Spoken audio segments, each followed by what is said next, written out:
They threw me and my child out. But his sister said your husband isn't dead. I was thrown out of my in-laws' mansion in the middle of a snowstorm, holding my 5-year-old son, while my mother-in-law screamed that I was a thief. But the real shock came 10 minutes later, when a black SUV pulled up beside the bus stop and Daniel's estranged sister, Cassie, rolled down the window and whispered the words that stopped my heartbeat, Grace. Your husband didn't die in that plane crash. Before I could breathe, she showed me a video Daniel arguing with his father, 2 days before the so-called accident, warning him about a multi-million-dollar land scheme and a man powerful enough to make people disappear. And that night, as Cassie and I broke into the Whitmore mansion to search for what Daniel had hidden for me, a familiar SUV arrived first. Marcus Blackwood, and he was waiting for me. My name is Grace Miller, and on the coldest night of my life, I learned what it truly feels like to become invisible to the people who once called you family. Snow slammed sideways against the Whitmore mansion, turning the front porch into a sheet of white ice. I stood there holding my 5-year-old son Noah, still wearing his little dinosaur pajamas. His cheeks were red from crying, and his arms were locked tightly around my neck, shivering so hard his teeth chattered. Behind me, the heavy oak door slammed shut, and just before it did, my mother-in-law's voice cut through the storm like a razor blade. Don't come back, Grace.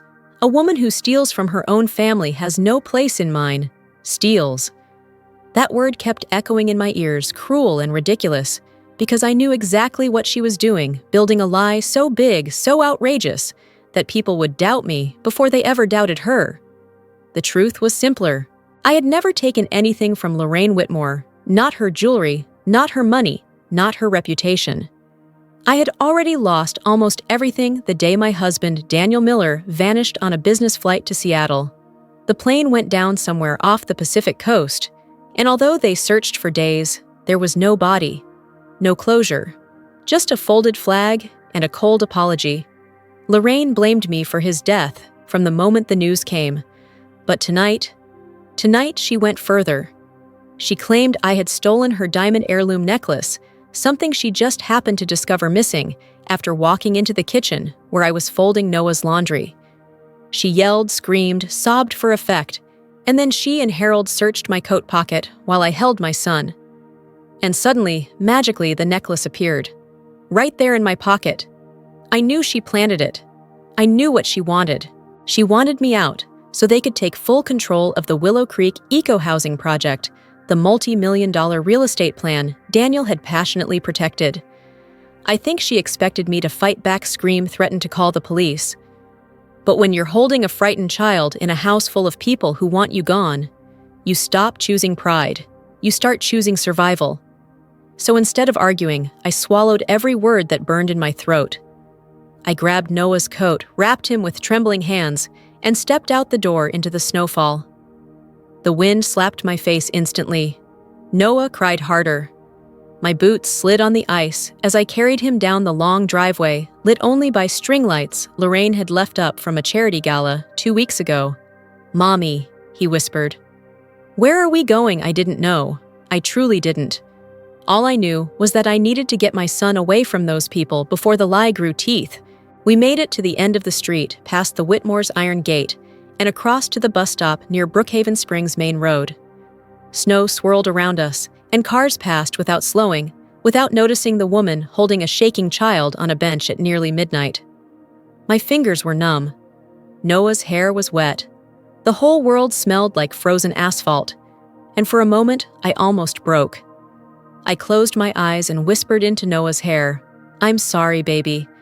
I'm doing the best I can." That's when headlights swept over us, soft at first, then blinding.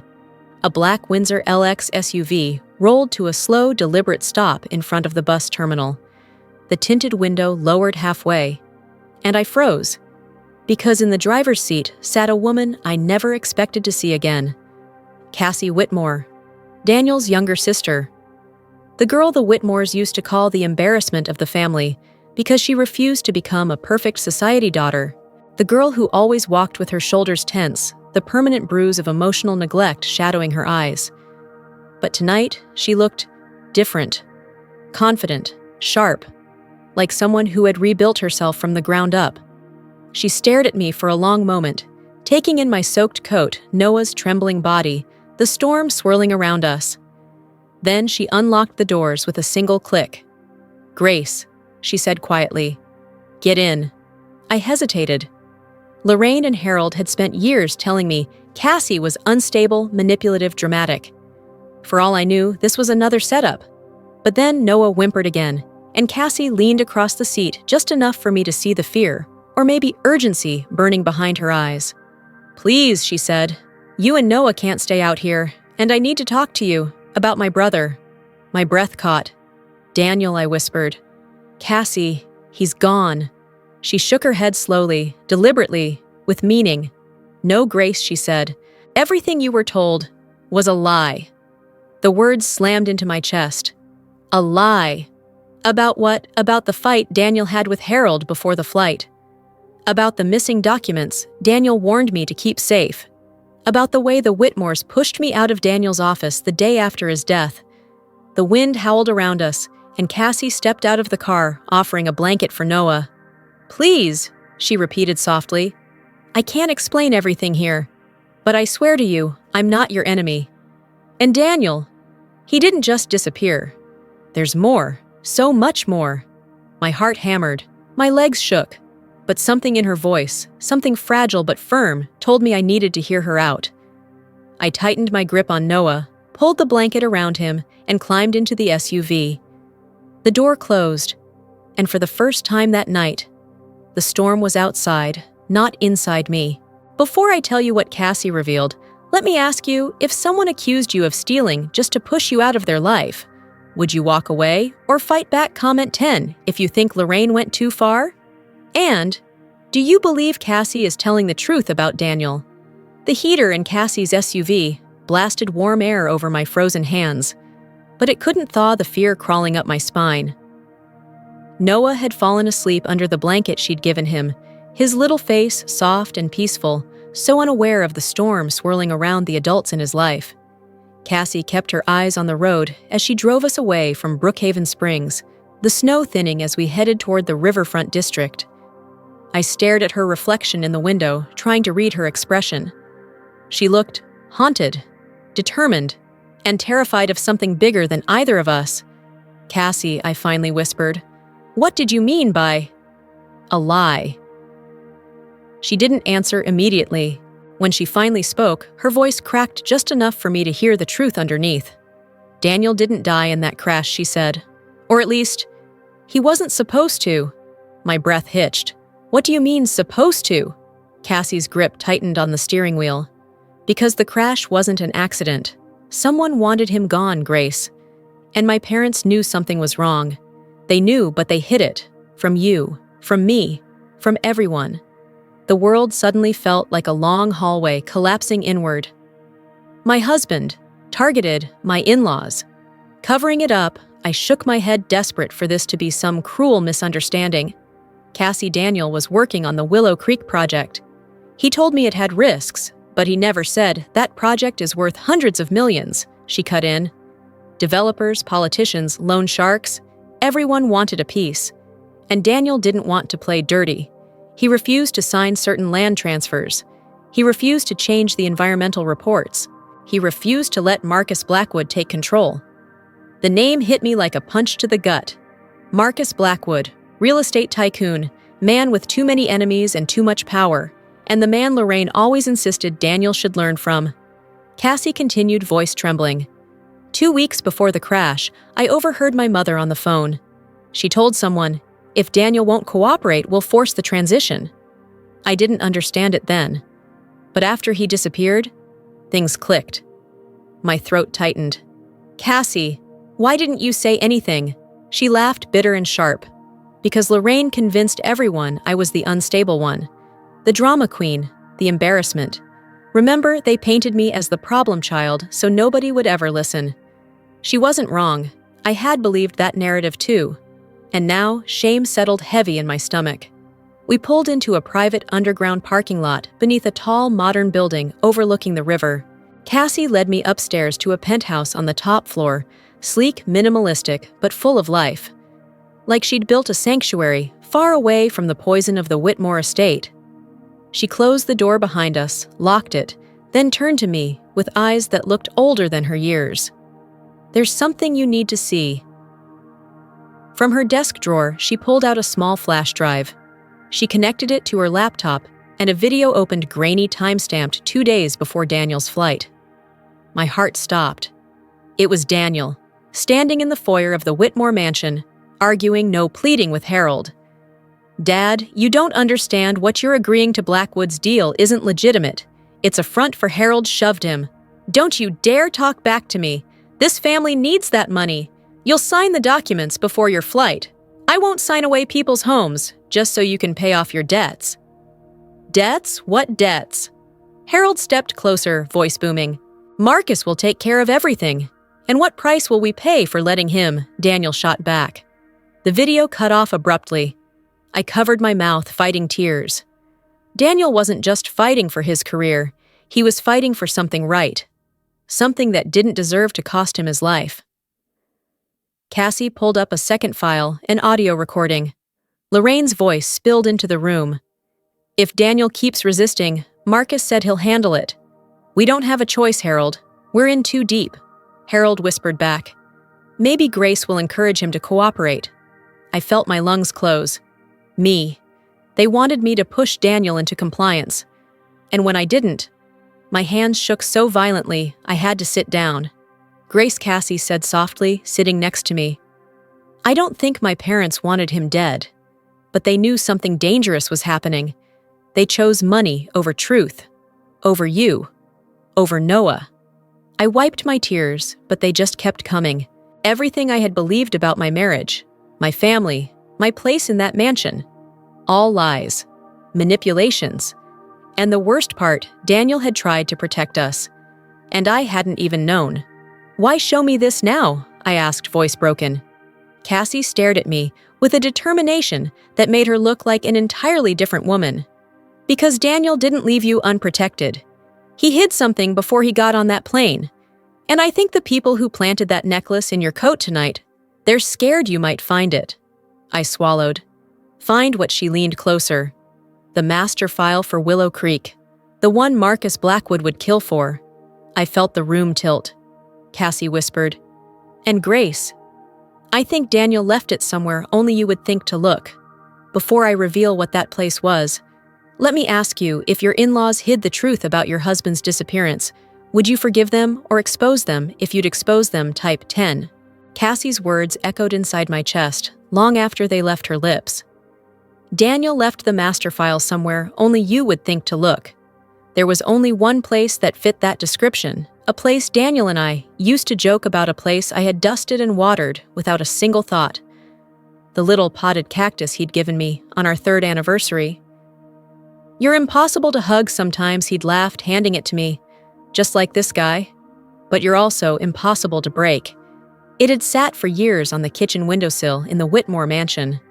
Lorraine hated it, called it cheap, ugly, out of place, which ironically made it the safest hiding spot Daniel could have chosen. I looked at Cassie. "It's the cactus," I whispered. "It has to be." Cassie's eyes widened. "Grace, if that's true, then your being kicked out tonight wasn't punishment, it was strategy. They needed you gone before they searched the house." My stomach dropped. We had to go back.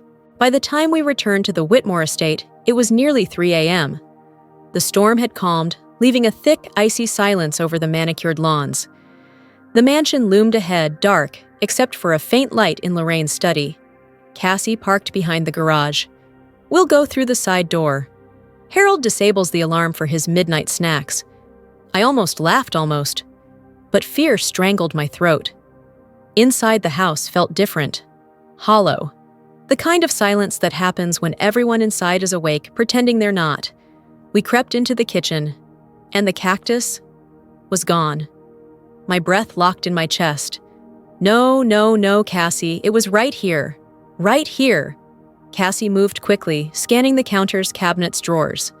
"Grace," she whispered, "look." On the counter sat a trowel and a pile of loose soil. Someone had already dug through it, but they hadn't found the file. I could feel it. Daniel would never place something that valuable loosely in soil. Then I remembered. The cactus had a double bottom, a tiny compartment Daniel once carved out to hide a ring box when he proposed. It was ridiculous and adorable, and brilliant. Before I could say it aloud, footsteps echoed down the hallway. Cassie grabbed my wrist, pulling me behind the pantry door, just as Harold walked in, hair-messy eyes, frantic breathing like he was running on fear alone. In his hands was the cactus pot broken in half. "Where is it?" he muttered, shaking the empty pot. "Where the hell is it?" Lorraine's voice followed from the hallway, sharp as glass. "Harold Marcus is expecting that file by sunrise. Do you want us dead?" "Keep looking." Cassie's grip tightened painfully. They weren't trying to frame me. They were trying to survive. And Daniel had known it. As soon as Harold left the kitchen, we slipped out the back door. And that's when a black SUV pulled up behind us. Not Cassie's. This one had darker windows, heavier tires, and a presence that made the air colder. The door opened. Marcus Blackwood stepped out. His smile was like a knife dipped in honey. "Mrs. Miller," he purred. "You have something that belongs to me." Cassie stepped in front of me. "Leave her alone, Marcus." "Ah, Cassie," he said with false warmth. The Whitmore disappointment. Always in the wrong place. His eyes slid back to me. "Hand over the master file, Grace." Daniel risked more than his life to keep it from me. A shame he didn't realize how persistent I can be. My heartbeat roared in my ears. I didn't have the file, but Marcus didn't know that, so I did the only thing I could. I lied. I already sent it to the police. His jaw twitched. "Try again." He reached into his coat. I swallowed hard, stepping back. A gunshot cracked through the night. Marcus's gun fell from his hand as he stumbled, clutching his arm. Behind him, out of the shadows, stepped a man I hadn't seen in months. Theo Ramirez, Daniel's closest friend, the man he trusted to bury secrets. He looked at me breathless. "Grace, Daniel's alive." The world spun. "No!" Cassie said. "He's hurt," Theo said quickly. "But alive." "Marcus has had him locked up near Harborview. He gave me this location before they caught him." "We don't have much time," Cassie gasped. "Theo! Where is he now?" Theo turned toward the SUV. "Get in, both of you." The safe house in Harborview was small, cold, and smelled like sea salt and damp wood. But when Theo unlocked the door to the basement, my knees gave out. Daniel was there, alive. Bruised thin, exhausted, but alive. He blinked up at me, eyes glassy. "Grace, you found me." I collapsed into his arms, sobbing into the warm space between his neck and shoulder. He whispered, voice cracking, "I knew you'd figure it out." I hid the real file inside the lining of the cactus pot. "I was counting on you remembering." Cassie rushed to us crying. "Danny, I'm so sorry." I didn't know Daniel reached for her hand. "None of this was your fault." Behind us, Theo dragged a chair in front of the door, blocking it just as distant sirens wailed. "The FBI is on their way," he said. "Marcus is going down. Your parents, too." Lorraine and Harold were arrested before dawn. Marcus was taken into federal custody. And for the first time in years, the air around me felt breathable. Weeks later, standing with Daniel and Noah on the rocky Maine shoreline, watching the waves crash like 1,000 new beginnings, I finally understood something. Storms don't always come to destroy you. Sometimes they come to wash your life clean so you can start again. Before I end my story, let me ask you, did you feel justice was finally served? If yes, comment 100. And tell me, what country are you watching from? If this story touched you, please share it so more people can feel it too.